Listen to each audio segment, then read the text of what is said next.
अस्सलामुअलैकुम। Programme night addition में हम आपको खुशामदीद कहते हैं। नाजरीन, क्या 190 मिलियन पाउंड में मिलने वाली इस केस में 14 साल की सज़ा का जो हाल है, क्या ये भी साइफर और तोशाखाना जैसा ही होगा जिनमें 32 साल कैद हुई, लेकिन जैसे ही वो केसेस हाई कोर्ट्स में गए तो सज़ाओं को उड़ा दिया गया, यानी प्रोसिक्यूशन को सबूत पेश नहीं कर सकी।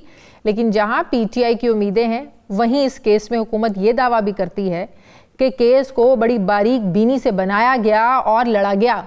इमरान खान अगर जो रकम बाहर से आई उस रकम का बेनिफिशरी नहीं तो मिस यूज़ ऑफ पावर क्यों किया गया? हुकूमत सवाल उठा रही है कि क्या काबीना में कोई लेटर दिखाए और पढ़ाए बगैर वज़ीर आज़म का अप्रूवल लेना मिस यूज़ ऑफ पावर नहीं है क्या? अगर इस मामले में वज़ीर आज़म की नीयत साफ थी तो उसे अपनी ही काबीना से क्यों छुपाकर शहजाद अकबर को बरतानिया भेजा गया? किस कानून और ज़ाब्ते के तहत अल-कादिर यूनिवर्सिटी के लिए जगह ली गई? क्या ऐसा किसी कानून की किताब में लिखा है? अब इन नुक्तों को लेकर हुकूमत का ख्याल है कि एहतसाब अदालत के 148 सफ़ात के तहरीरी फैसले को झुटलाना और फौरी सज़ा को सस्पेंड करवाना इस बार आसान नहीं होगा, क्योंकि पीटीआई वकला ने अदालत में केस कानूनी अंदाज की बजाय सियासी अंदाज में लड़ा है और अब इस मामले को इस्लामी टच देने की कोशिश की जा रही है। बानी पीटीआई को मिलने वाली सज़ा की पहले से पेशन गोई करने वाले सेनेटर फैसल वाडा अब ये कह रहे हैं कि आला अदलिया में जाकर भी ये फैसला खत्म नहीं होगा। उन्होंने तंज करते हुए ये कहा है कि कल तो शादियाने बजाए जा रहे थे कि हमारी बात हो गई है और इस फैसले के बाद उसका अब जवाब मिल गया है। फैसल वाडा का इशारा यकीनन अस्करी क़यादत से पीटीआई चेयरमैन बैरिस्टर गौहर की मुलाकात की तरफ था, जिसके बाद पीटीआई ने मुस्बत तासुर देने की कोशिश की। बैरिस्टर गौहर ने मुलाकात की तस्दीक करते हुए कहा था कि आर्मी चीफ से मुलाकात में हर मामले पर बात हुई है जिस पर आगे से मुस्बत जवाब मिला है। उन्होंने ये भी कहा था कि इस्टेब्लिशमेंट से बराह रास्त मुज़ाकरात खुशाइंद हैं, जिस पर आज हुकूमती मुज़ाकराती कमेटी के तर्जुमान सेनेटर इरफान सिद्दीकी ने सख्त रद्द-ए-अमल दिया है। अपने ट्वीट में इरफान सिद्दीकी ने कहा है कि मुझे सब पता है कि बैरिस्टर गौहर की आर्मी चीफ से क्या क्या बातें हुई हैं। बैरिस्टर गौहर चाहते हैं कि बैक डोर प्रोसेस भी चलेगा और फ्रंट डोर प्रोसेस भी। सेनेटर इरफान सिद्दीकी ने वाजे किया कि 2-2, 3-3 दरवाजों से मुज़ाकरात बयक्त वक्त नहीं चला करते। वहां बात करनी है तो यहाँ के राब्ते छोड़ दें। सियासी गर्मा गर्मी बढ़ने के बाद नाजरीन ये सवाल उठ रहे हैं कि मुज़ाकरात का मुस्तकबिल क्या होगा? मौजूदा सियासी और कानूनी सूरत हाल से पीटीआई कैसे निकलेगी? दूसरी तरफ बड़ी तनकीद हो रही है। पाकिस्तान पीपल्स पार्टी तो ज़ाहिर है अपने इसको बड़ा फ़ख्र भी महसूस कर रहे हैं कि उन्हें डोनाल्ड ट्रंप की तकरीब हलफ बर्दारी का बाकायदा दावतनामा मौसूल हुआ है। इस पर पीटीआई बड़ी तनकीद कर रही है। पाकिस्तान पीपल्स पार्टी का इस पर क्या मौक़िफ़ है? मुज़ाकरात को लेकर पाकिस्तान पीपल्स पार्टी क्या समझती है कि कामयाब होंगे नहीं होंगे? क्या मुस्लिम लीग नून की तरह पाकिस्तान पीपल्स पार्टी भी ये समझती है कि अगर तहरीक इंसाफ से के इस्टेब्लिशमेंट से बैकडोर बातचीत चल रही है तो यहाँ पर उन्हें बातचीत नहीं करनी चाहिए? इस पर पीपल्स पार्टी की क्या सोच है, मैं बात करूँगी। मुझे ज्वाइन कर रहे हैं पाकिस्तान पीपल्स पार्टी के रहनुमा हैं मेयर कराची मुर्तज़ा वहाब साहब। अस्सलाम वालेकुम, बहुत बहुत शुक्रिया मुर्तज़ा वहाब साहब आपका। मुर्तज़ा वहाब साहब, कल साइफर कल अल-कादिर ट्रस्ट केस में सज़ा हुई इमरान खान को 14 साल की, बुशरा बीबी को 7 साल की।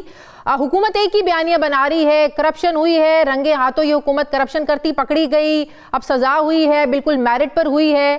तहरीक इंसाफ इसको झुटला रही है कि इमरान खान ने कोई ज़ाती फ़ायदा इससे हासिल नहीं किया, इमरान खान की अहलिया ने अपनी जेब में पैसे नहीं डाले, ट्रस्ट यूनिवर्सिटी बनाई है, वहाँ पर ज़ाहिर है कोई फ़ीस नहीं देता, वहाँ पर मजहबी तालीम दी जा रही है। क्या आप तो लीगल एक्सपर्ट हैं, कानूनी चीज़ों को समझते हैं, क्या आपको भी इस सारे केस में करप्शन का कोई एलिमेंट नज़र आता है मुर्तज़ा साहब? बिस्मिल्लाहिर्रहमानिर्रहीम। शाज़िया, बदकिस्मती के साथ हमारे मुल्क में बहुत सारे कानूनी मामलात के ऊपर ज़्यादा सियासी गुफ्तगू होती है और कहीं ना कहीं वो कानूनी मामलात पीछे हट जाते हैं और वो सियासी मामलात आगे आ जाते हैं। जब आपके हक़ में फ़ैसला होता है तो आप कहते हैं कि जी अदालतें आज़ाद हैं, जो है फ़ैसला कानून के मुताबिक है। जब आपके ख़िलाफ़ फ़ैसला आता है तो आप कहते हैं नहीं, अदालतों ने इंसाफ नहीं किया और अदालतें आज़ाद नहीं हैं, हुकूमत के प्रेशर के ऊपर इन्होंने ये काम किया है। मैंने तफसीली फ़ैसला नहीं पढ़ा, तो इसलिए मैं ज़्यादा फ़ैसले की डिटेल्स में नहीं जा सकता। मेरा बहैसियत क़ानून के तालिब इल्म के, बहैसियत सियासी कारकुन के एक बड़ा बेसिक सवाल है कि क्या गलत काम हुआ है या नहीं हुआ। और अगर गलत काम हुआ है तो ये कहना कि नहीं, उससे गलत काम से हमने यूनिवर्सिटी बना ली है, उस गलत काम पे कोई ट्रस्ट के ऊपर प्रॉपर्टी ख़रीद ली गई है, मैं समझता हूँ फिर ये कानूनी बातें नहीं होती, ये सियासी बातें होती हैं। और ज़्यादा जो मैंने डिस्कशन पीटीआई के दोस्तों की सुनी है, वो बार बार ये कहते हैं कि पैसा खान साहब की जेब में नहीं गया।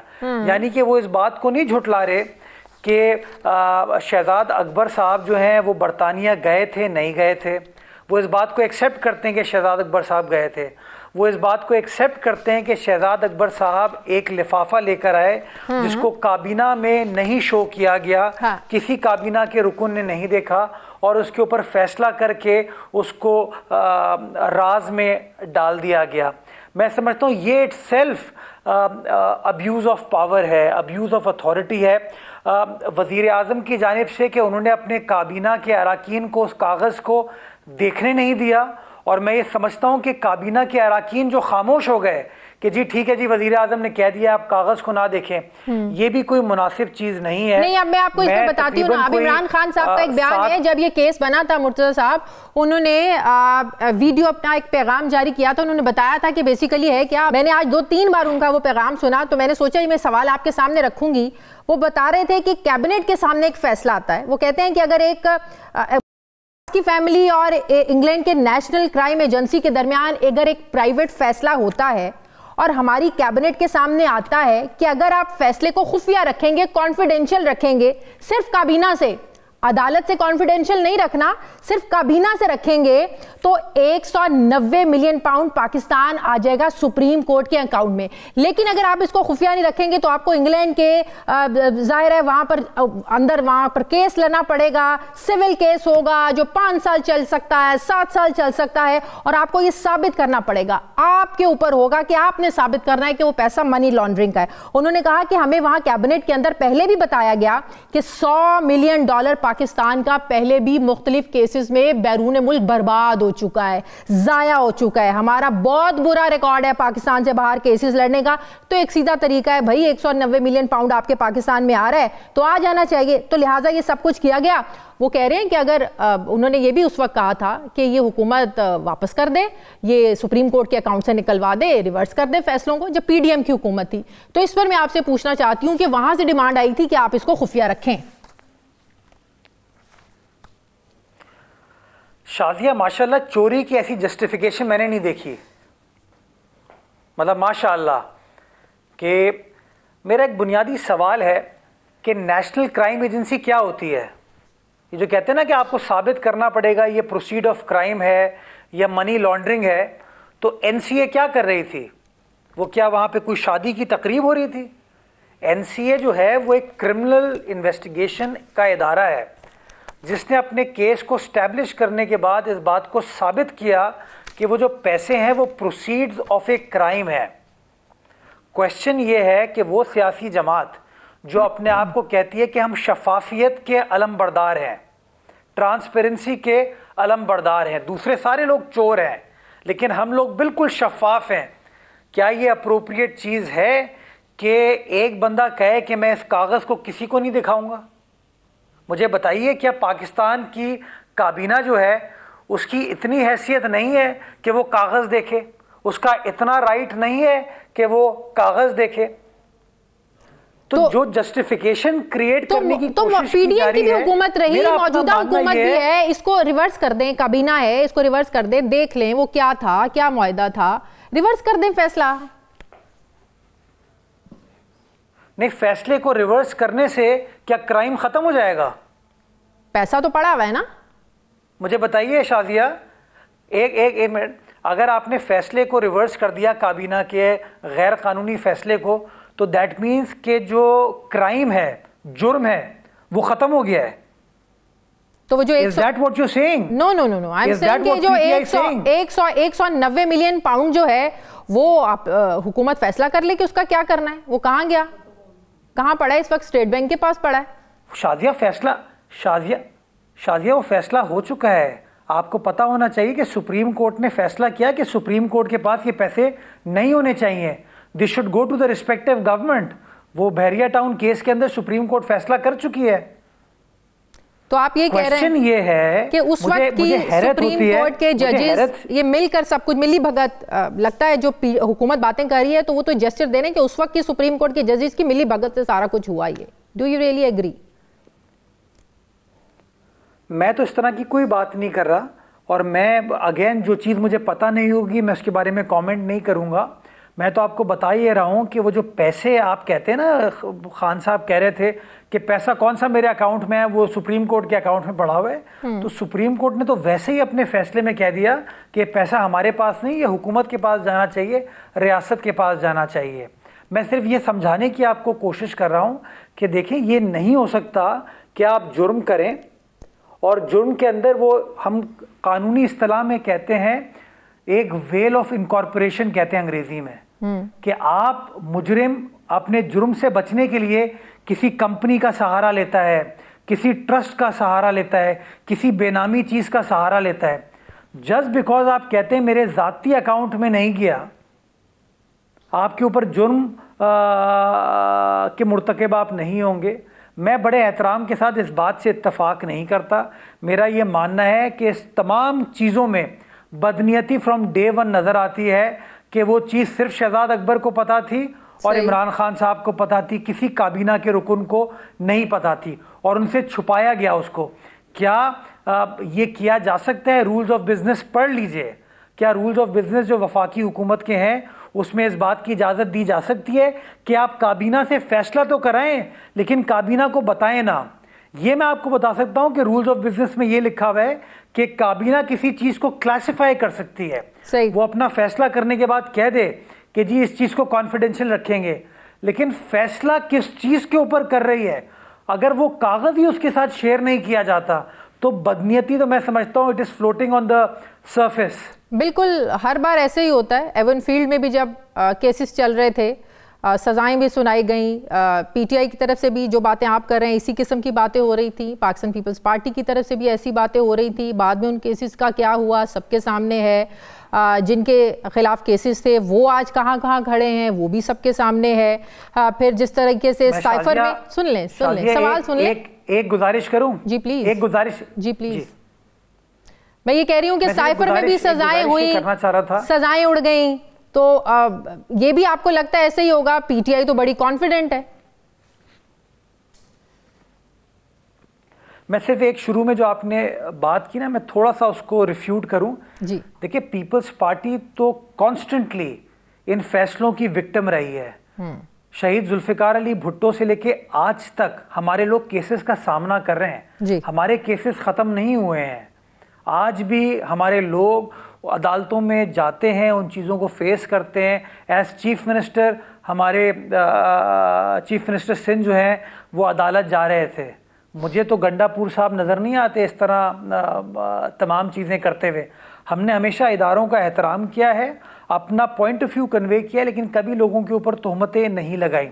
अब अगर पीटीआई समझती है कि ये फैसला गलत है, उनके पास अपील का हक हासिल है, अपील में देख लिया जाएगा, अपील का फैसला होगा, अपील के फैसले को भी सुप्रीम कोर्ट में ले जाया जाएगा। लेकिन पीटीआई के दोस्तों से ये पूछ लें कि जब अपील का कोई फैसला आएगा तो फिर वो ये तो नहीं कहेंगे अदालतें आज़ाद नहीं है, क्योंकि ये नहीं हो सकता कि जो चीज़ आपको सूट करे आप कहें दुरुस्त है, लेकिन जो चीज़ आपको सूट ना करे आप कहें वो गलत है।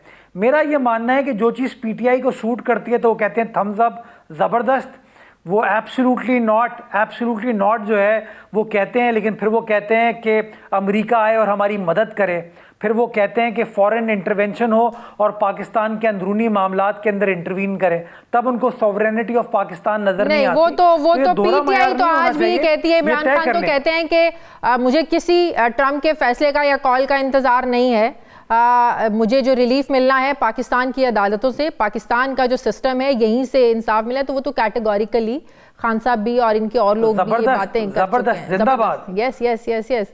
आपने अमेरिका की बात की तो जबरदस्त जी, जिंदाबाद। मैं कहता हूँ इदारों पे एहतराम करें। बिल्कुल बिल्कुल।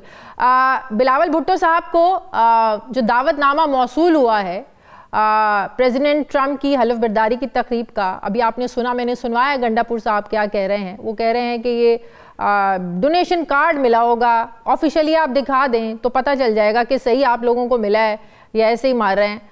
तो क्या जवाब देंगे इसका? इसका जवाब बड़ा सिंपल है शाजिया, हमने तो एक बार भी नहीं कहा कि हमें इनविटेशन आई है या हम जा रहे हैं। ये तो मीडिया पे चहमगोई चल रही है। नहीं आई कोई आप मुझे बता दीजिए कि पीपल्स पार्टी ने इस चीज को शान से भाई पीपल्स देखें, जो जाती मामलात होते हैं हम तो कभी भी उसको पब्लिक फोरम पे आके डिस्क्लोज नहीं करते। अगर किसी पीपल्स पार्टी के रहनुमा ने आके या बिलावल साहब ने आके कहा हो कि जी हम जा रहे हैं इस चीज़ के लिए, तो आप इस तरह की बयानबाजी या गुफ्तगू कर लें। हमने तो उसके ऊपर कोई कमेंट ही नहीं किया हुआ। मुझे समझ नहीं आता एक सूबे का वजीर कैसे वजीर आला बन गया है वो, अल्लाह ही खैर करे उस सूबे की आवाम के ऊपर, कि तो पता होता नहीं है। चले आप बता दें तो बहस कर लेते हैं, तो ठीक है ना, इस बहस को आज खत्म कर देते हैं ना। इस बहस को ऑफिशियली कोई इनविटेशन मौसूल हुआ है बिलावल साहब को ट्रंप साहब की हलफ बर्दारी की तकरीब का? कोई हुआ है, इनविटेशन आया है ऑफिशियली? मेरे पास जो है ना इसकी कोई इंटीमेशन है नहीं। अच्छा। जाती तौर पर तो इसके ऊपर मैं इसलिए कमेंट शाजिया कर नहीं सकता। ये जाती मामलात होते हैं। बिलावल साहब कहाँ पे जाते हैं कहाँ नहीं जाते, उनकी जो पॉलिटिकल मसरूफियात होती हैं, उनकी जो ऑफिशियल ऑब्लिगेशंस होती हैं, कमिटमेंट्स होती हैं, उसका हम सबको पता होता है। जो उनकी पर्सनल कमिटमेंट्स हैं उसके बारे में ना हमें पता होता है ना हम जानने की कोशिश करते हैं। बाकी इसका मतलब है कुछ भी कह दें, इसका मतलब है कि आज 17 तारीख है, 20 को ये तकरीब है। अगर ऑफिशियली कोई इन्विटेशन आया होता तो मुर्तजा वहाब साहब के इल्म में जरूर होता। अगर मुर्तजा वहाब के इल्म में नहीं है तो कोई ऑफिशियल इन्विटेशन अभी तक फिर नहीं है, राइट? शाजिया मैं कह रहा हूं ना, मैं उनकी पर्सनल लाइफ पे तो उनका तर्जुमान नहीं होना यार। हाँ, लेकिन अगर वही तो मैं बात कर रही हूँ, अगर ऑफिशियल टूर है तो वो तो पर्सनल लाइफ में तो नहीं आता ना मुर्तजा वहाब साहब। हम तो ऑफिशियली उसकी बात कर रहे हैं। जी नेचुरली ऑफिशियल टूर उनका होगा अमेरिका का, बता दिया जाएगा, छुप के नहीं जाएंगे। हम उन लोगों में से नहीं है जो छुप के बैक डोर पे पाकिस्तान के पैसे खर्च करके लॉबी करके एक बंदे को बचाने के लिए पाकिस्तान को बदनाम करते हैं, पाकिस्तान के इदारों को बदनाम करते हैं ताकि एक बंदे का भला हो जाए। हम उन लोगों में से नहीं है। सही। अब आपने बैकडोर राब्तों की बात कर दी, तो कुछ बैकडोर राब्ते तो पाकिस्तान में भी हो रहे हैं। पीटीआई इसकी तस्दीक करती है, चेयरमैन पीटीआई बैरिस्टर गौहर इसकी तस्दीक करते हैं कि जी बात होती है, हुई है और मुस्बत बातचीत रही है। तो आज नून लीग बड़ा इस पर बोली है। वो कह रहे हैं 2-3 रास्तों से आप बातचीत नहीं कर सकते, या उधर कर लें या इधर कर लें। क्या आप लोगों की भी थिंकिंग यही है कि अगर बात करनी है तो एक जगह बात करें? आप बातचीत किससे हो रही है? बैकडोर? क्या कह रहे हैं आप? मैं पूछ रहा हूं कि बातचीत किससे हो रही है पीटीआई की बैकडोर? इस्टेब्लिशमेंट की बात कर रही हूं ना मैं। अब कल तस्दीक आई है ना, बैरिस्टर गौहर साहब तस्दीक करते हैं। ये पीटीआई तो कहती थी कि इस्टेब्लिशमेंट की कोई इन्वॉल्वमेंट पॉलिटिक्स में होनी नहीं चाहिए। बिल्कुल कहती थी। इमरान खान ऐसे हाथ करके कहता था कि इस्टेब्लिशमेंट का कोई रोल नहीं होना चाहिए। बिल्कुल कहते थे। इसका मतलब खुद किसी को दावत दे रहे हैं, इस्टेब्लिशमेंट को दावत दे रहे हैं कि पॉलिटिकल मामलात में इंटरवीन करे, इंटरफेयर करे। दैट शोज कि इनका इंटरेस्ट ना जमहूरियत है ना जमहूर है, इनका interest me my self and my self है, और उसी चीज के ऊपर ये लोग। तो यहाँ पर मेरा ये सवाल है, जब मुज़ाकरात शुरू हुए तो नून लीग के लोग भी अलल ऐलान ये बात करते थे, बबांगे दोहल ये बात करते थे कि इन मुज़ाकरात में जो इस्टेब्लिशमेंट है वो ऑन बोर्ड है, उनको सब पता है, उनकी इजाजत से हो रहा है। ये ऑन रिकॉर्ड है बातें मुस्लिम लीग नून की। तो फिर दावत कौन दे रहा है, कौन इन्वॉल्व कर रहा है? ये आप नून लीग के दोस्तों से पूछ लें। बहैसियत सियासी जमात पाकिस्तान पीपल्स पार्टी तो पार्लियामान की फौकियत में बिलीव करती है। हम समझते हैं पॉलिटिकल डायलॉग होना चाहिए, पॉलिटिकल पार्टीज़ को एंगेज करना चाहिए एक दूसरे के साथ, वो मुस्बित चीज़ होती है। बट नेचुरली उसका फोरम जो है वो पार्लियामान है। ये नहीं हो सकता कि मैं अपनी तकारीर में लोगों को इश्तियाल दिलाने के लिए जाके कहूँ कि इस्टेब्लिशमेंट का कोई रोल सियासत में नहीं होना चाहिए, फिर बाद में मिन्नते तलरे भी करूँ। ये नहीं हो सकता और ना होना चाहिए। ठीक है, तो इसका मतलब है कि पीपल्स पार्टी के नॉलेज में नहीं है, अगर इस्टेब्लिशमेंट ऑन बोर्ड है भी तो आपके नॉलेज में नहीं है। जी नेचुरली हम हुकूमत थोड़ी चला रहे हैं, हम तो पार्लिमानी कमेटी में मौजूद हैं और पार्लिमानी कमेटी में हम भरपूर कोशिश ये कर रहे हैं कि जो सियासी अकाबरीन हैं वो बैठें और मशावरत करें, और मशावरत के साथ वो जो पॉलिटिकल स्टेबिलिटी इस मुल्क में होने की ज़रूरत है, जो ये मुल्क डिज़र्व करता है, इस मुल्क की आवाम डिज़र्व करती है, वो पॉलिटिकल स्टेबिलिटी के लिए हम सब अपना अपना किरदार अदा करें। पीपल्स पार्टी ने माजी में भी ये किया है, आज भी पीपल्स पार्टी करने को तैयार है। बहुत शुक्रिया। पाकिस्तान पीपल्स पार्टी के सीनियर रहनुमा मेयर कराची मुर्तज़ा वहाब साहब मेरे साथ थे। बहुत मुर्तज़ा वहाब साहब आपका। मुझे प्रोग्राम में एक ब्रेक लेनी है नाज़रीन, वापस आते हैं एक छोटे से वक्फे के बाद।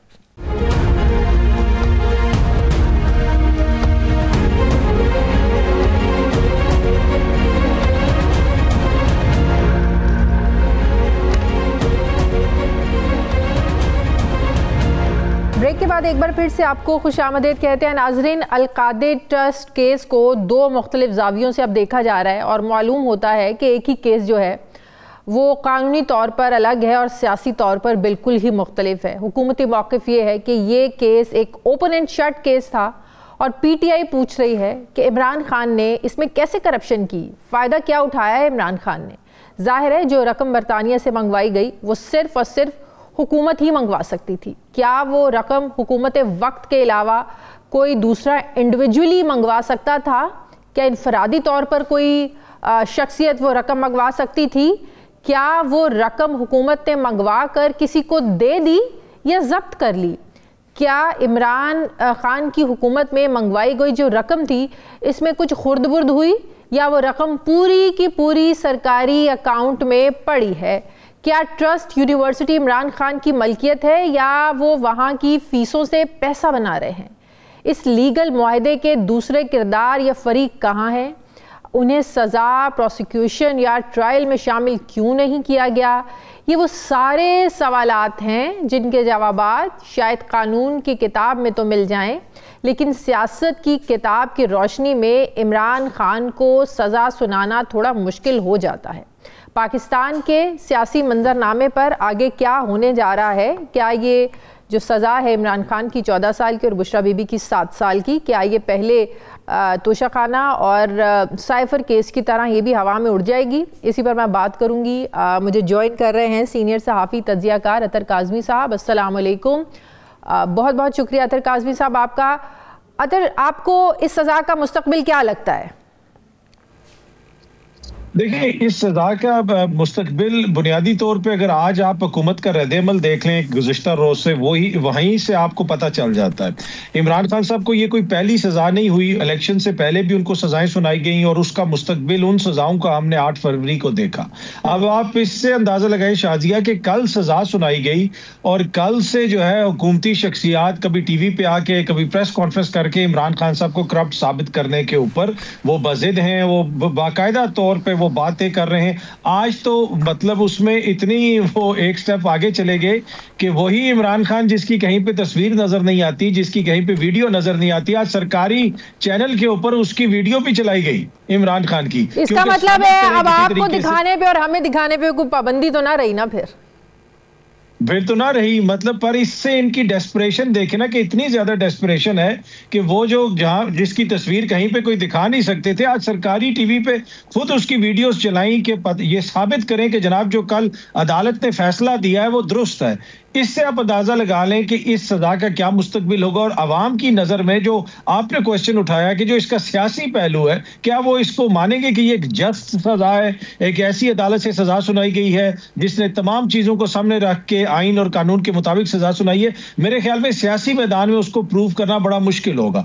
दूसरा जो इसका इंपॉर्टेंट पहलू है छोटा सा, वो ये है कि रऊफ हसन साहब ने मुझसे बात करते हुए एक टीवी प्रोग्राम में कहा था कि ये 17 तारीख का इसलिए वेट कर रहे हैं कि 17 तारीख को ये नए जजेस नामजद करेंगे और फिर इमरान खान की अपील जानी है इस्लामाबाद हाई कोर्ट में और फिर वो जो नए जजेस हैं उनके सामने ये मामला लेके जाएंगे।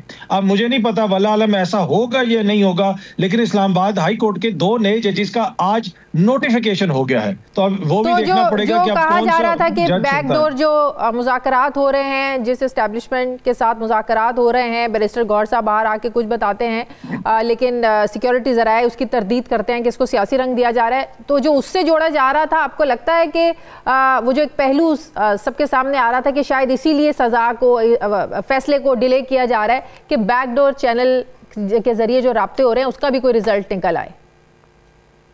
देखिए, बैकडोर चैनल राब्ते तो हैं, वो अभी से नहीं है, वो मुज़ाकरात शुरू होने से पहले के राब्ते हैं। जो मुज़ाकराती कमेटी के अंदर एक शख्सियत बैठी हुई, उन्होंने मुझे खुद कहा कि इन मुज़ाकरात से पहले राब्ते हो गए थे और उसी वजह से ये मुज़ाकरात हो रहे हैं। उससे पहले तो हुकूमत भी साथ बैठने के लिए तैयार नहीं थी, तहरीक इंसाफ भी साथ बैठने के लिए तैयार नहीं थे। तो वो तो राब्ते चल रहे हैं, वो कहाँ तक पहुंचेंगे, कहाँ तक जाएंगे, लेकिन अब समझ में नहीं आता ना कौन से मुज़ाकरात को इम्पोर्टेंस देनी चाहिए, कौन से मुज़ाकरात अहमियत के हामिल है। जो एस्टेब्लिशमेंट के साथ हो रहे हैं, जिसकी तस्दीक खुद बैरिस्टर गौहर साहब कर रहे हैं, वो इम्पॉर्टेंट है, ये जो हुकूमत के साथ हो रहे हैं? क्योंकि इरफान सिद्दीकी साहब ने कह दिया ऐसा नहीं हो सकता कि आप उधर भी बात करें, इधर भी बात करें। उधर बात करनी है तो इधर राब्ते आपको छोड़ने पड़ेंगे, इधर से राब्ते छोड़ दें। तो किसकी अहमियत है फिर मुज़ाकरात की? देखिए शाजी, ये तो बिल्कुल वाज़ेह है, सामने साफ नजर आ रहा है। अहमियत तो सिर्फ शहबाज शरीफ साहब की बाख्तियार हुकूमत की है, दूसरी तरफ मुज़ाकरात नहीं होने चाहिए। शहबाज शरीफ साहब एक बाख्तियार वज़ीर आज़म है, सब कुछ उनके अंडर है। तो मेरे ख्याल में अगर कोई चीज़ पाकिस्तान तहरीक इंसाफ ने कुछ लेना है, कुछ देना है, तो वो तो फिर सिर्फ शहबाज शरीफ साहब की टीम से बात करे ना। अब कोई हो सकता है कि बहुत सारे आप उनको बाख्तियार कह रहे हैं, वो तो खुद कहते हैं एस्टेब्लिशमेंट को ऑन बोर्ड लेकर मुज़ाकरात हो रहे हैं, उनके पीछे एस्टेब्लिशमेंट है इन मुज़ाकरात को लेकर। तो आप कैसे कह रहे हैं कि बाहर हुकूमत है ये? नहीं, वो तो देखें, कोई पुल बनाए, कोई चीज भी बनाए, वो तो हर चीज में क्रेडिट देते हैं, ये तो उनका बड़ापन है ना। पर बाइख्तियार तो वो बहुत ज्यादा बाइख्तियार हैं, वो तो इतने ज्यादा बाइख्तियार हैं कि वो मेरे ख्याल में इतना बाइख्तियार वजीर आजम और हुकूमत हमने माजी में कभी नहीं देखी। पर हकीकत यही है, जो पूरी कौम को पता है, सबको पता है कि किधर बात होगी तो मामला कहाँ पे हल होंगे। जो जिस हुकूमत के वज़रा आपके मेरे हर टीवी चैनल के ऊपर बैठ के ये कहें कि यार ये मामला तो हमारे हाथ में ही नहीं है, इसमें आपको उनसे माफी मांगनी पड़ेगी या उससे माफी मांगनी पड़ेगी, तो उससे आप अंदाजा लगा लें ये एक्ट ऐसे करते हैं कि जैसे हुकूमत कोई और चीज है, नीचे जो इनके इदारे हैं वो कोई और हैं। तो ये मेरे ख्याल में जो तहरीक इंसाफ वाले हैं और हुकूमत वाले हैं, दोनों को पता है कि बाइख्तियार मुज़ाकरात किस तरफ हो सकते हैं और किस तरफ हो रहे हैं। अच्छा अतर, अगर किसी शख्सियत को, सियासी शख्सियत को सबसे ज़्यादा वेल इन्फॉर्म्ड आज कहा जाता है तो शायद वो फैसल वाडा हैं, और शायद ये कहना गलत नहीं होगा। फैसलों से पहले उन्हें फैसलों का भी पता होता है, सियासत में आगे मुज़ाकरात कामयाब होने या नहीं होने उन्हें इस चीज़ का भी पता होता है। अब उन्हें इस चीज़ का भी पता है कि ये सज़ा आगे आला अदलिया में जाकर भी जो है ये फैसला ख़त्म नहीं होगा। तो अब तक जो उन्होंने प्रेडिक्शंस की हैं या खबरें दी हैं वो तो बिल्कुल सच साबित हुई हैं। इस सज़ा से पहले भी उन्होंने कहा था कि कुछ कर लें, उल्टे हो जाए, सीधे हो जाए, सज़ा होगी, और वैसा ही हुआ। तो अब वो कह रहे हैं कि आला अदलिया में भी जाके ये फैसला जो है वो ख़त्म नहीं होगा। तो इसका मतलब है कहीं मामला सीधे हुए नहीं है इमरान खान साहब के। देखिए यही तो अलमिया है, अगर मामला सीधे करके फैसले तब्दील करवाने तो फिर तो हुकूमत की मर्जी, ताकतवरों की मर्जी के मुताबिक ही होंगे। जिस तरह मैंने पहले भी अर्ज किया कि 17 तारीख को कमीशन भी बैठा, 2 नए जजेस भी आ गए और उनकी नोटिफिकेशन भी हो गया उन जजेस का, उन साहिबान का, जज साहिबान का। तो अब अगर उनके सामने ये लगाया जाता है मामला और उसी तरीके से सजा कायम रहती है तो वो यकीनन हम देख लेंगे। लेकिन टू बी ऑनेस्ट मैं नहीं समझता कि इस तरह पहले इसको प्रेडिक्ट किया जा सकता है। फैसल वाडा हमारे भाई हैं, हमारे दोस्त हैं, उन्होंने तो कहा था कि तहरीक इंसाफ को कोई टिकट लेने वाला नहीं मिलेगा पूरे पाकिस्तान में। फिर हमने देखा कि एक हल्के में 14 लोग टिकट लेने वाले थे। तो वो हालात बहुत ज्यादा तब्दील हो चुके हैं। ये वही तहरीक इंसाफ तो ये भी कहते हैं कि ट्रम्प कार्ड भी अब नहीं चलेगा 20 जनवरी के बाद। तब तो हुकूमत जो है अकड़ कर बात करेगी और तहरीक इंसाफ लेट कर बात करेगी 20 जनवरी के बाद। देखिए शाजिया, हालात बहुत ज्यादा तब्दील हो चुके हैं। फैसल वाडा साहब ने जिस जमात उस वक्त छोड़ दी थी, जिस वक्त तहरीक इंसाफ में बहुत सारे लोग कहीं नहीं जा रहे थे, उधर ही थे, तो वो तो पहले छोड़ के चले गए। लेकिन उसके बाद के आप हालात देखें कि लोग आते थे, प्रेस कॉन्फ्रेंस करते थे और छोड़ के चले जाते थे जमात को। कहा गया कि इनके ऊपर रेड लाइन है, इनके साथ कोई बैठेगा नहीं, ये हुकूमत में नहीं आ सकते। आज तो उनके साथ हर कोई बैठ रहा है। बैरिस्टर गौहर किसके साथ बैठ रहे हैं, अली अमीन किसके साथ बैठ रहे हैं, सूबे में उनकी हुकूमत भी है। तो मेरे ख्याल में जो लोग मैटर करते हैं उनको इदराक है कि एक बहुत बड़ी अवामी सपोर्ट है पाकिस्तान तहरीक इंसाफ के पास, और जब तक उस सपोर्ट एक कंफ्यूजन है, उसको अगर आप हल कर पाएं, आप समझ पाए हों, जो मुलाकात, जिस मुलाकात का बैरिस्टर गौहर साहब ने जिक्र किया, उससे एक दो दिन पहले वो भी इनकारी थे, बैरिस्टर सैफ भी इनकारी थे। वो उन मुलाकातों में जो तस्वीरें रिलीज हुई वो उन तस्वीरों में भी नहीं थे। बाद में उन्होंने आकर एडमिट किया कि हाँ वो मुलाकात हुई। तो एक तरफ से तरदीद आना कि नहीं सियासी कोई बात नहीं, उसको सियासी रंग देना अफसोसनाक है।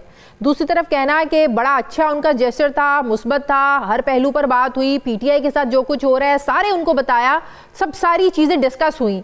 तो समझ में नहीं आ रहा है उधर से इसको खुफिया रखा जा रहा है या तरदीद हो रही है, और इधर से बड़े खुश हैं जी हमारी तो हर टॉपिक पर बात हुई है। तो ये क्या कन्फ्यूजन है?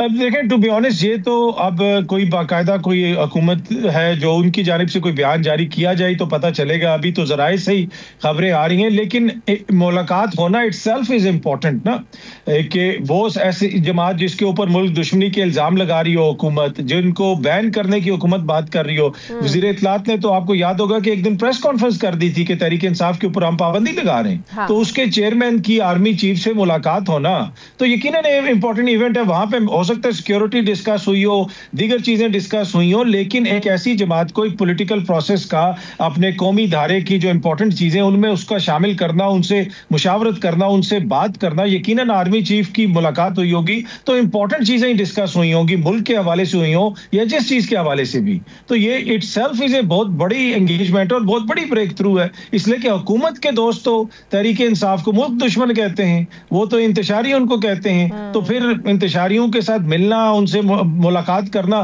तो फिर इसके ऊपर लोग क्वेश्चंस तो करेंगे कि यकीनन कहीं ना कहीं कोई ब्रेक थ्रू हुई है।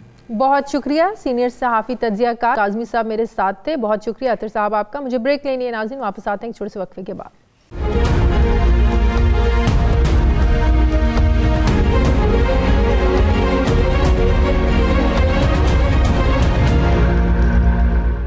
नाज़रीन, स्पेन जाती हुई कश्ती में 44 पाकिस्तानियों को इंसानी स्मगलरों ने कत्ल किया या पाकिस्तान के उन बदतरीन मुआशी हालात ने जिनमें यहाँ रहना अब मुश्किल हो गया है। ये 44 पाकिस्तानी रोशन मुस्तकबिल के हसीन ख्वाब आंखों में सजाए ये जानते थे कि डंकी लगा कर जाने में जान जाने का रिस्क है, लेकिन फिर भी चले गए। और यकीन माने अभी और भी बहुत से लोग जाना चाहते हैं और इसी तरह खौफनाक मौत के रिस्क के बावजूद जाना चाहते हैं। तो सवाल ये है कि क्या मरने वालों के लिए यहाँ गुजारा करना मौत से भी बदतर हो चुका है कि वो मौत को गले लगाने को भी तैयार हो गए। अब पता चल रहा है कि स्पेन जाने वाली इस कश्ती को मराकेश के समंदरों में खड़ा करके इंसानी स्मगलर्स उन लोगों से पैसे मांगते रहे और घर वालों के इनकार पर 12 अफराद को कत्ल करके समंदर में वो पहले ही फेंक चुके थे। 8 दिन उन्होंने कश्ती को समंदर में खड़ा रखा। कुछ कत्ल हो गए, कुछ भूख प्यास से सर्दी से मरने लगे, तो आखिर में कश्ती डूबी नहीं बल्कि उसे डुबोया गया। नाज़रीन, ये कोई पहला नहीं, दूसरा नहीं या तीसरा वाक़या नहीं है, बल्कि हर साल ऐसे बहुत से वाक़यात जो है कश्ती डूबने के दर्दनाक वाक़यात सामने आते रहते हैं। चूँकि बाहर जाने की ख्वाहिश दिल में लिए ये मासूम लोग जो हैं ये वीज़े हासिल करने की नाकाम कोशिशें कर चुके होते हैं। इन्हें वीज़े जब नहीं मिलते तो फिर ऐसा रिस्क लेने के लिए तैयार होते हैं और फिर ऐसे एजेंटों के हाथों में चढ़ जाते हैं जो डंकी यानी गैर कानूनी रास्तों से उन्हें यूरोप की सरहद पार कराने का झांसा देते हैं, झूठ बोलते हैं, उन्हें सब्ज़ बाग दिखाते हैं। उनका जो नेटवर्क है पूरी दुनिया में काम कर रहा होता है।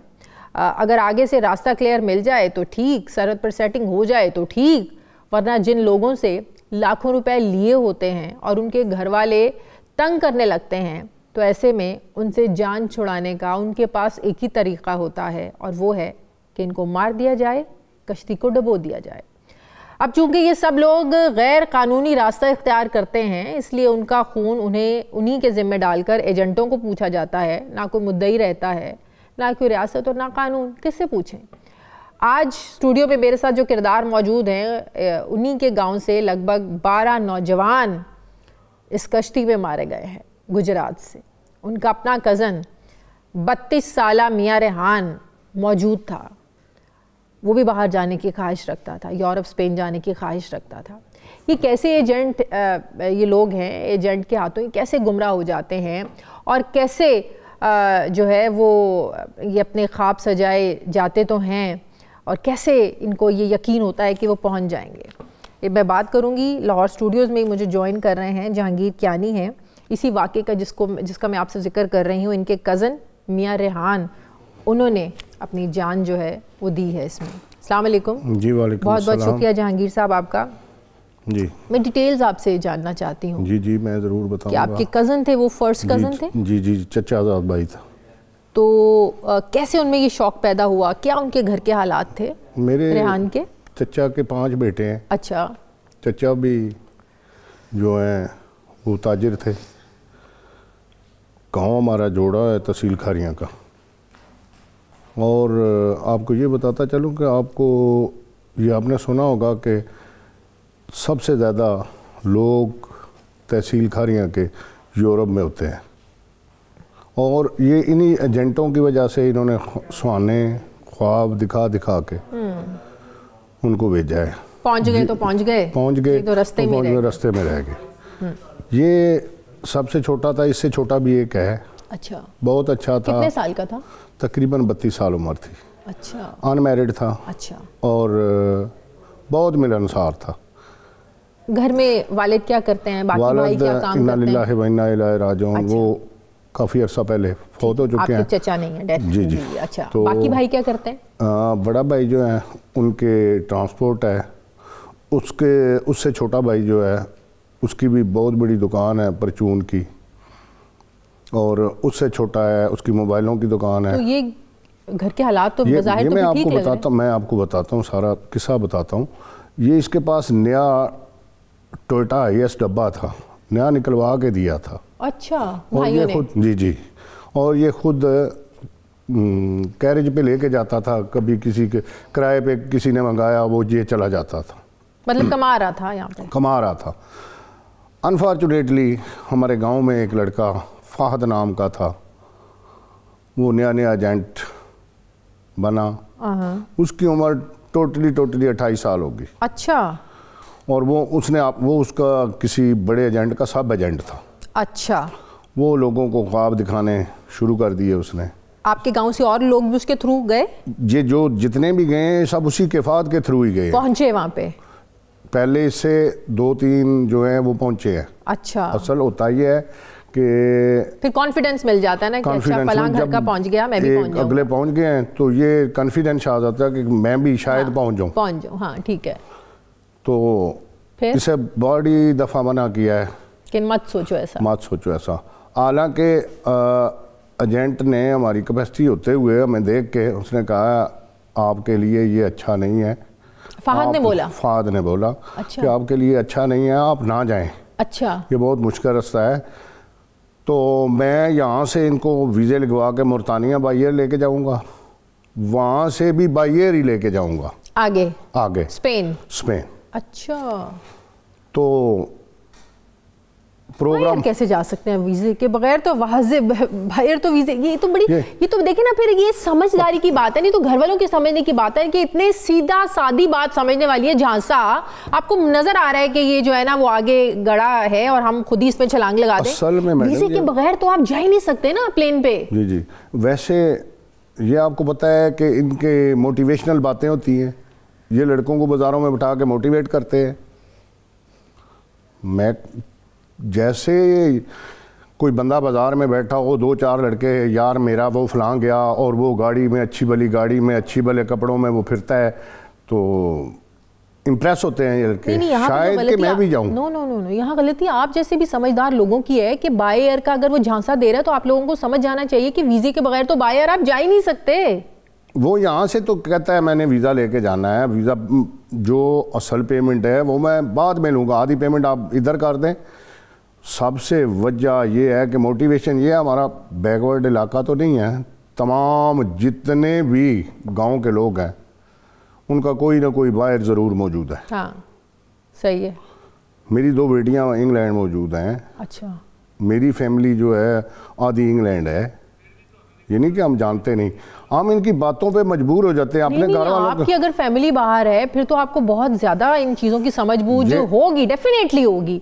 और फिर भी आप अपने कज़न को समझा नहीं सके? समझाने के बावजूद भी वो नहीं समझा। कितना अर्सा पहले उसने सफ़र शुरू किया? कितना अर्सा पहले घर छोड़ के गया वो कि आज मैं जा रहा हूँ? 2 माह पहले। अभी ये जनवरी है, नवंबर में नहीं, अक्टूबर के लास्ट में, दिसंबर शुरू में। अच्छा, बस मिल के गया सबसे? बस मिल के गया था। जब तक वहाँ रहा है किसी सेफ शेप पे, वहाँ हमसे रब्ता होता रहा है। आखिरी 10 दिन पहले भी रब्ता हुआ है। कहाँ था तब वो मुल्तानिया में था। मुल्तानिया में। He was happy, satisfied? सही था? सही था उस वक्त तो, सही था, सेटिस्फाई था। जब उसे तंग करना शुरू हुआ ना, तंग किस सेंस में कर रहे थे? पैसे के सेंस में। नहीं कर रहे थे ना, लेकिन अजियत दे रहे थे, अजियत दे रहे थे, मारते थे। अच्छा, बताता था वो नहीं बताता था। जो लड़का 2 मेरे गांव के बच्चे हैं, हाँ, उन्होंने बताया है कि वो अजियत देते थे। एक तो उन्होंने सबसे बड़ी अजियत ये है कि वो जो लांच है वो 12 दिन समंदर के बीच में खड़ी कर दी, और इतनी ठंड है। ठंड में कुछ ठंड में मर गए। खाना इतना था नहीं कि वो उन्हें दे सकते, खाने के बगैर भूखे मर गए। जो बचे, जो को उठ के बात करने वाला था, जो हमारा रियान था, वो बात करने वाला था। अच्छा, वो बात करता था, आप क्यों ऐसा कर रहे हो, या ऐसा।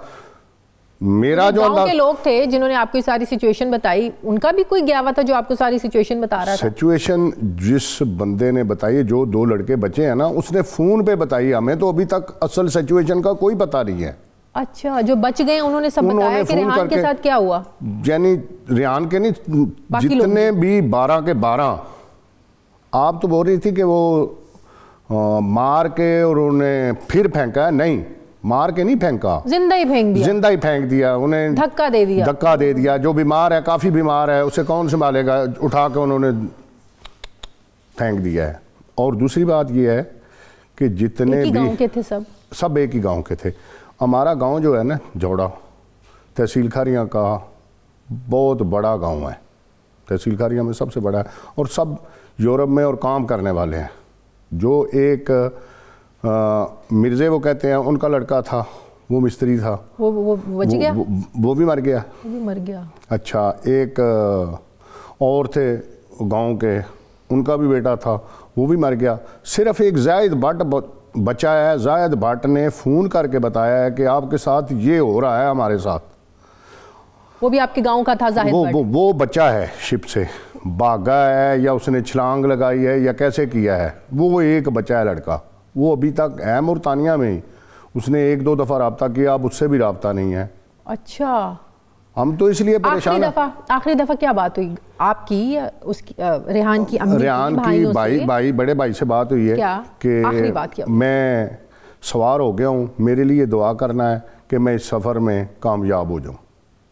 अच्छा, मौरितानिया पहुँच गए? हाँ, मौरितानिया पहुँच के जब आगे समुंदर में तो चलने लगा तो उसने कहा जी, तो उसने कहा कि आज या कल मेरा सफ़र शुरू होने वाला है। और मैं फिर कितने दिन राब्ता मुनक़ता रहा? 15-16 दिन। परेशानी हुई, जाहिर है बहुत ज़्यादा परेशानी हुई। और वो फ़हद कहाँ है लड़का जो गांव का था? वो मुल्तानिया में था। अच्छा। वो उसके घर वाले भी जो यहाँ रहते थे, वो भी चले जौड़ा में, वो भी अपने दरवाजे शादे बंद करके चले गए।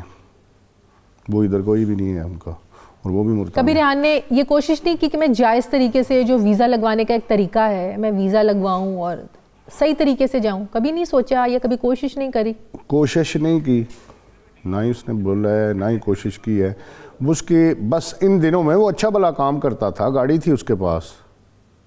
तो कितने पैसे दिए थे उसको? कितने की उस तकरीबन कमिटमेंट थी, डील थी? 35 लाख। 35 लाख?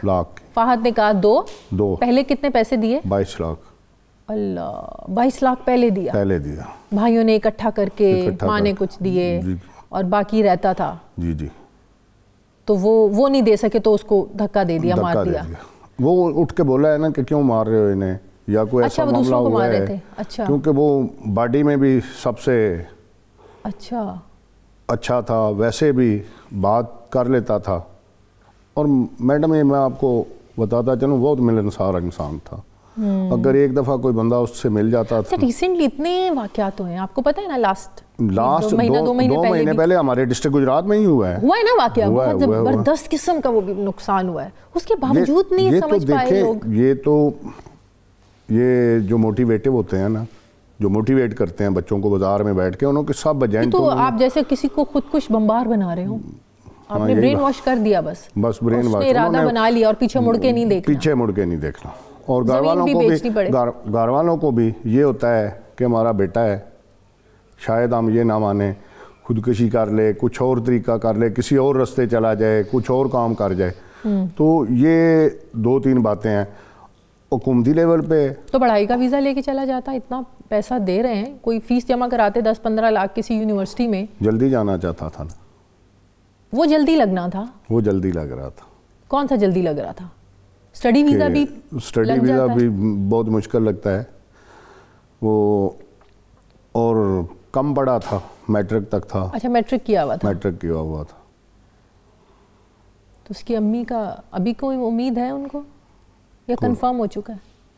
अभी हमें कोई कंफर्म नहीं। वैसे हमारे जितने लड़के गए हैं, हाँ। उनके लिए हमने ख़त्म करवा दिए हैं, उनका आज कुल का ख़त्म हो गया है। अल्लाह, सारे जितने भी गुजरात के लड़के जितने हमारे गांव के थे, जिनका फ़ोन आया है कि वो उनकी डेथ हो गई है। अच्छा, घर वालों ने एक्सेप्ट कर लिया? एक्सेप्ट कर लिया है। हमें अभी तक पता ही नहीं चल रहा लाशें कहाँ हैं, मिलेंगी नहीं मिलेंगी, हमें तो उम्मीद ही नहीं है। हमारे पास कोई बंदा आया ही नहीं है कि क्या हुआ। और जो मारने वाली खबर सामने आई थी कि वाकई हथौड़े भी मारे हैं, जी जी, तशद्दुद भी किया है, ये दुरुस्त था? ये दुरुस्त है, ये 100% दुरुस्त है। अच्छा, मार के भी लोगों को फेंका है? मसलन अगर एक लड़के को मारा है ना, उसका सिर फट गया है, तो उसको पट्टी नहीं की, उसको और मारा है, ब्लीडिंग होएगी तो उसने तो मरना ही है, उसको और मारा है, अभी उसमें सांस है तो उसको उठा के समुद्र में फेंक दिया। अच्छा, ये कहानियां आप लोगों को सुनने को मिल रही हैं? ये कहानियां मिल रही हैं और बार बार यही आ रहा है हमारे ज़हनों में।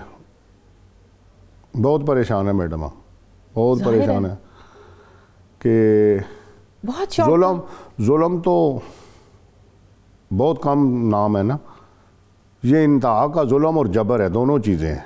अगर दोनों एजेंटों का आपस में, हाँ, देखिए, हमें आपके दुख का, दर्द का एहसास है, लेकिन कहीं ना कहीं शऊर की कमी है, कहीं ना कहीं जल्दबाजी है, कहीं ना कहीं बहुत पैसा कमाने की लालच है। जी जी, थोड़े में मिल जाए, लेकिन ज़िंदगी तो होती है ना, ज़िंदगी है तो सब कुछ है। आज उसकी ज़िंदगी नहीं है, कहाँ गई वो ख्वाहिशें, कहाँ गए वो सारे ख्वाब, पैसा कमाना है, मैंने बड़ा घर बनाना है, बड़ी गाड़ी, जब ज़िंदगी नहीं रही तो आप ऐसे नौजवानों को, ऐसी हमारी जो नस्ल है जो बाहर जाना चाहती है, कोई ज़मीन बेच के भेज रहा है, कोई मकान, कोई जेवर बेच के भेज रहा है, आप ऐसे लोगों को क्या मैसेज देना चाहेंगे? 1 नहीं 2 नहीं, हर साल इतने वाक़यात होते हैं, उसके बावजूद हमारी नौजवान नस्ल क्यों समझ नहीं पा रही है? फिर हम कहते हैं हमारी रियासत का कसूर है, हमारी हुकूमत का कसूर है, ये है वो है। जान से, अब रियासत तो नहीं कह रही, अब हुकूमत तो नहीं कह रही कि आप डंकियां लगा कर जाएं, हुकूमत तो नहीं कह रही कि आप अपनी ज़मीनें बेच के जाएं और अपनी जो है ना वो रिस्क लें, अभी हुकूमत तो नहीं चाहती। हर चीज़ में हुकूमत को भी कसूरवार ठहराना ये सही नहीं है। शऊर इंसान में है, इंसान में अकल है, सोचना चाहिए ना इंसान को। फिर आप जैसे लोग जब फैमिली में मौजूद हों, आपकी अपनी फैमिली बहुत ज़्यादा बाहर है जिस तरह आप बता रहे हैं, तो आप लोगों की ऐसी जिद जो मौत की तरफ ले जाए, उस जिद को तो नहीं मानना चाहिए। जी नहीं। तो आप ऐसी नस्ल को, ऐसे नौजवानों को आप कोई मैसेज देना चाहते हैं? मैं यही मैसेज देना चाहता हूँ। मैं चाहती हूँ आप कैमरे को देख के मैसेज दें। मैं यही मैसेज देना चाहता हूँ, ए ताहिर इलाहुती, उस रिस्क से मौत अच्छी जिस रिस्क से आती हो परवाज में कोताही। अगर जितनियाँ जुदाइयाँ या जितने गम हम पिछले सह रहे हैं, अगर उनको पता चले तो उनको समझ आए हमारे गम और दुख और दर्द का। खुदारा अपने बेटों भाइयों को पाकिस्तान में कोई छोटा कारोबार कर दे, कोई छोटे लेवल का कारोबार कर दें, खुदारा उन्हें इस रास्ते नहीं बल्कि किसी रास्ते भी यूरोप के सुहाने ख्वाब सुन के उन्हें बाहर ना भेजें। और मैं हुकूमत बाला से भी, वजारत ख़ारजा से भी ये रिक्वेस्ट करूँगा कि हमारे मुल्क में जो कुछ हो रहा है, इसके लिए एक ऐसी जैसे NGOs बनती हैं, ऐसे कोई एक अदारा बनाएं जो यूनियन काउंसिल लेवल तक जाके तमाम कामों के लिए यूनियन काउंसिल लेवल तक आप जाते हैं।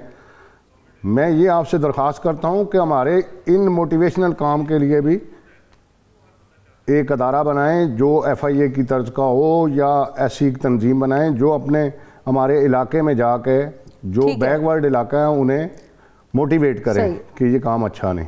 जी, हम आपके दुख में, दर्द में बराबर के शरीक हैं। अल्लाह ताला आपको और आपके गांव के जिन फैमिलीज़ का नुकसान हुआ है, जिनके बच्चे अब इस दुनिया में नहीं रहे इस कोशिश में कि वो बाहर चले जाएं, अल्लाह ताला उन सबको सब्र दे और उन नौजवानों को जन्नतुल फिरदौस में जगह अता फरमाए। बहुत शुक्रिया आपका। जाते जाते हम हुकूमत के लिए भी एक सवाल छोड़ना चाहते हैं कि आखिर कहीं ना कहीं हुकूमत को भी ये सोचने की ज़रूरत है कि आखिर क्यों हमारे मुल्क का हर नौजवान इस मुल्क से जाना चाहता है।